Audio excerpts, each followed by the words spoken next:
नमस्कार, श्री स्वामी समर्थ. आज आपण बघणार आहोत कुलदेवी किंवा कुलदेवता यांचा कुलाचार म्हणजे काय व तसंच कुलदेवतेच्या या चार गोष्टी करायला हवेच आहेत. कुटुंब सुखी राहील. चला तर बघूयात आपण ते चार गोष्टी कोणत्या आहेत आणि कुलाचार म्हणजे काय. चला, कुलदेवता किंवा कुलदेवी ही प्रत्येक घराची आराध्य देवता मानली जाते. आपल्या पूर्वजन्मी पिढ्यांना ज्या देवीची उपासना केली, त्यांची पूजा केली, नवस केला व कुलाचार केला जपणे हे हिंदू परंपरेचा अत्यंत महत्त्वाचे मानले जाते. त्यामुळे एक म्हणणं असं प्रचलित आहे, कुलदेवीचा कुलाचार करायला विसरू नका. म्हणजे तुम्ही वर्षातून एकदा तरी का होईना कुलदेवीचा व कुलदेवतेचा कुलाचार करायला विसरू नका. आता कुलाचार म्हणजे काय. कुलाचार म्हणजे आपल्या कुळात परंपरेने चालत असलेले धार्मिक विधी, पूजा, नैवेद्य, व्रत, उत्सव आणि देवीची सेवा. प्रत्येक घराण्याचा कुलाचार वेगळा असू शकतो. म्हणजे प्रत्येकाचे कुलदेवत हे वेगळे असू शकतात. म्हणजे कुलाचार वेगळा असू शकतो. तसंच कुलदेवीचा कुलाचार का करावा, कुलदेवतांचा व कुलदेवीचा कुलाचार का करावा. घरात सुख, शांती आणि समृद्धी टिकून राहण्यासाठी व कुटुंबात कुलदेवतेची कृपा राहण्यासाठी आपल्याला हे कुलाचार करावाच लागतो वर्षातून एकदा. संकटापासून रक्षण मिळते अशी श्रद्धा आहे. बघा, घरात सुख समृद्धी टिकून राहते व संकटापासून आपली रक्षा होते अशी सुद्धा मान्यता आहे. म्हणून आपल्याला वर्षातून एकदा तरी काय असू दे कुलदेवता किंवा कुलदेवीचा कुलाचार केलाच पाहिजे.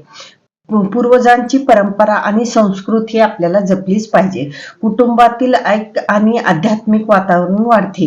जे कुलाचार कसा करावा, शक्य असल्यास वर्षातून किमान एकदा तरी कुलदेवीच्या मंदिरात जाऊन दर्शन घ्यावे व देवीची विधिवत पूजा करून घ्यावी. फुले, हळद, कुंकू, नारळ, फळे आपल्या परंपरेनुसार नैवेद्य अर्पण करावा व देवीची आरती आणि स्तोत्र म्हणावे. आपल्या घराण्याच्या परंपरेनुसार ओटी भरावी किंवा नवस पूर्ण करावा.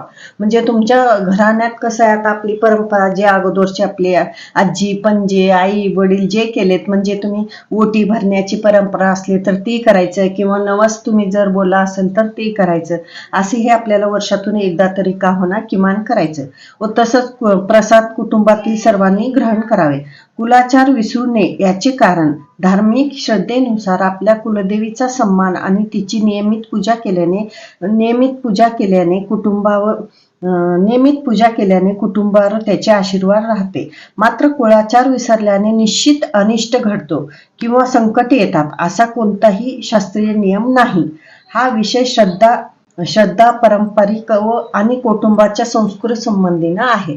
असं नाही की तुम्ही नवस नाही केला तर तुमच्या कुटुंबावर काही म्हणजे अनर्थ होईल किंवा तुमच्या कुटुंबावर काहीतरी संकट येईल, असं नाही. हे कसं आपली परंपरा आहे म्हणून आपण हे करतो. तसंच जर आपल्या घराच्या कुळाचार नेमका माहीत नसेल तर घरातील श्रेष्ठ व्यक्ती व आपल्या घरात जे पण श्रेष्ठ व्यक्ती असतील त्यांना विचारून घ्यायचं आपण कसं करायचंय. किंवा तुम्हाला नाही झालं असेल वर्ष 2 वर्ष 4 वर्ष जाणं तरी आपल्याला घरातल्या मोठ्या व्यक्तीला विचारून आपल्याला कुलदेवीच्या मंदिरात जाऊन पुजाऱ्याकडून आपल्याला ही पूजा करून घ्यायची आहे. किंवा तुमच्या एखाद्या घरी म्हणजे तुम्हाला कोणी मोठी नसले तरी तुम्ही कुठं जाऊन सुद्धा विचारू शकतात, ब्राह्मणाला वगैरे किंवा पुजारींना विचारून आपण ही कुलदेवीची सेवा करून घ्यायची, कुलाचार करून घ्यायचं वर्षातून एकदा तरी. ज्या कुलदेवींना आपल्या पूर्वजांचे रक्षण केले त्या कुलदेवीची भक्ती, पूजा आणि कुलाचार श्रद्धेने जपा. परंपरा जपणे म्हणजे आपल्या संस्कृती आणि पूर्वजांच्या वंशाचा सन्मान होणे असं सुद्धा मानलं जातो. बघा, तुम्ही किती जपल तेवढं तुमच्या परंपरेचा सुद्धा हे मान सन्मान होतो. तसंच आपल्याला या 4 गोष्टी पण वर्षातून एकदा कुलदेवतेला आपल्याला करायलाच हवे. कुलदेवता म्हणजे तुम्ही तुमच्या कुलदेवतेची नियमित उपासना करता. कुलदेवीची सेवा करावी. याबद्दल तुम्हाला माहित नाही तरी आपण हे म्हणजे ज्यांना आता लहान असलेले कळत नाही, ज्यांनी म्हणजे माहित नाही, कुणाला आपले कुलदेवता माहित नसते तरी तुम्ही ही सेवा करायची. किंवा तुम्हाला माहित नसले तरी या 4 गोष्टी करा. अशा आहेत ज्या तुम्हाला माहिती असायला हव्यात. या 4 गोष्टी तुम्ही कुलदेवतेसाठी करायला हवे. कोणत्या आहेत त्या 4 गोष्टी आपण जाणून घेऊयात. कुलदेवता हा शब्द कुल आणि देवा या दोन शब्दातील मिळून बनला आहे. कुलदेवतेचे देवता किंवा कुलदेवता या देवाची उपासना केल्यानंतर मूलाधार चक्रातील कुंडलीने शक्य जागृत होते. म्हणजे आपल्या मूलाधार शक्तीने कुंडलीन शक्ती जागृत होते, म्हणजे आध्यात्मिक हे आरंभ होते. ती देवता म्हणजे कुलदेवता. ज्यावेळी पुरुष देवता असते तेव्हा तिला कुलदेव, आणि जेव्हा ती स्त्री देवता असते त्यांना कुलदेवी असे म्हटले जाते. कुलदेवता बदलायची प्राथमिक माहिती. पण कुलदेवतेची सेवा करणे हे गरजेचे आहे. आपल्या कुलाची देवता आणि आपली रक्षण करते आणि म्हणूनच आपल्याला कुटुंबामध्ये किंवा आपल्या कुळामध्ये सगळे सुरळीत चालते. यासाठी आपल्याला कुलदेवीची उपासना करणे आवश्यक आहे. तसेच मुलाचे शिक्षण असतील किंवा लग्न असतील, आपल्या घरातील आजारपण असतील, सगळ्या मागे हे बऱ्याचदा कुलदेवतेची उपासना व्यवस्थित न होणे किंवा कुळाचार न होणे सुद्धा असू शकतो. बघा, तुमच्यात काही जरी अडचणी येत असतील तर तुम्ही कुळाचार न करणे किंवा त्यांची कुलदेवतेची उपासना न करणे हे सुद्धा अडथळे होऊ शकतात. म्हणून आपल्याला कुळाची आई, आपल्या कुलदेवताचे, आपल्या संपूर्ण कुटुंबाचे पावन रक्षण करण्यासाठी आपल्याला ही कुलदेवतांची सेवा करायची आहे आणि उपासना करायची आहे. तितकेच आवश्यक आहे.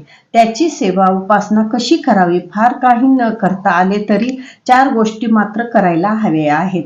त्यातील पहिली गोष्ट म्हणजे कुलदेवीची मूर्ती, टाक किंवा फोटो यापैकी काहीतरी तुमच्या घरामध्ये असायलाच हवं. तुम्हाला किती जरी धावपळीचं हे तुम्हाला जमत नसलं तरी तुम्ही फोटो, टाक किंवा मूर्ती हे घरात आपल्याला असायलाच पाहिजे. आपल्या कुलदेवतेचे आणि कुलदेवीचे व असायलाच हवे. तुमच्याकडे पूर्वीचे टाक असतील तरी अतिउत्तम, पण काही जणांकडे टाक नसतील तरी तुम्ही कुलदेवीची मूर्ती किंवा कुलदेवतेचे फोटो घरातल्या देवघरात ठेवलं तरी चालेल. आणि नुसता ठेवायचं नाही तर त्यांची नियमित भक्तिभावाने पूजा सुद्धा करायला पाहिजे. आपल्याला सुद्धा करायची आहे. दुसरी गोष्ट म्हणजे रोज कुलदेवतेचा हा मंत्राचा जप कमीत कमी 1 माळ तरी करा. जर तुमची कुलदेवता महालक्ष्मी देवी तर श्री महालक्ष्मी देवी नमः असं म्हणायचं. म्हणजे तुमचे जे कुलदेवता आहेत त्यांचं जप करायचं. म्हणजे 108 वेळा तुम्हाला हा मंत्र म्हणायचा आहे. श्री महालक्ष्मी देव्याय नमः जप करा. व स्त्रियांनी सासरच्या कुलदेवतेचा नाम जप करावा. म्हणजे जे तुमचे कुलदेवता आहेत त्यांचे नाम जप करावा. तसंच तिसरी गोष्ट म्हणजे कुलदेवता उपासना करावी. खास करून विवाहित महिलांनी या दिवशी उपास करावा, जे संपूर्ण कुटुंबाला लाभदायक ठरतो. जर तुम्हाला कुलदेवतेचे वार माहीत नसेल तर तुम्ही मंगळवार सुद्धा करू शकतो. बघा, आपल्याला काय म्हणलेलं आहे, घरात तुम्हाला काय करायचं? पहिली गोष्ट टाक किंवा मूर्ती, फोटो आणायची. दुसरी गोष्ट म्हणजे आपल्याला काय करायचंय? दररोज कुलदेवते मातेचा मंत्र म्हणायचा आहे, तुमचे जे पण कुलदेवत. आणि तिसरी गोष्ट म्हणजे आपल्याला कुलदेवते मातेचा हे उपास करायचा आहे. जे काही असणार तुमचे कुलदेवत किंवा देवी त्यांचा उपास करावा, संपूर्ण कुटुंबाला लाभदायक ठरतो. तसंच कुलदेवतेचे वार माहीत नसल्यास मंगळवार जरी तुम्ही उपास केले तरी चालतंय. जर तुम्हाला माहित नसलं तुम्ही मंगळवार जरी केले तरी चालतंय, कारण तर ती देवी आई अंबाबाईचा वार असतो. म्हणून तुम्ही मंगळवार जरी केलं तरी चालतं, उपास करू शकतो. कारण मंगळवार हा देवीचा वार आहे, म्हणून आपल्याला त्या दिवशी जरी उपास केलं तरी चालतंय. तसंच शेवटीची गोष्ट म्हणजे वर्षातून एकदा तरी संपूर्ण कुटुंबाने कुलदेवतेचे दर्शन घ्यावे. आणि घरातल्या विवाहित महिलांनी देवीची दर्शन घेतल्यावर देवीची ओटी अवश्य भरावी आपल्या आध्यात्मिक आणि उन्नतीसाठी. बघा, वर्षातून एकदा तरी तुम्ही देवीची आईची ओटी भरा. आपल्या घरासाठी खूप छान आहे. आध्यात्मिक उन्नतीसाठी देवीची उपासना आवश्यक असते. अशा कुळात भगवान आपले जन्माला घालतो त्या देवीला कुलदेवता म्हणतात. असे आहेत कुलदेवीची करण्याची ही 4 गोष्ट. कुलदेवता असो किंवा देवी असो, आपली कुलदेवी असो, ही 4 गोष्टी करायला विसरू नका. बघा, तुमच्या घरात ही 4 गोष्टी करून बघा. तुम्हाला कशाची आई अंबाबाई कमी पडू देणार नाही. किंवा तुमचे जे पण कुलदैवत आहे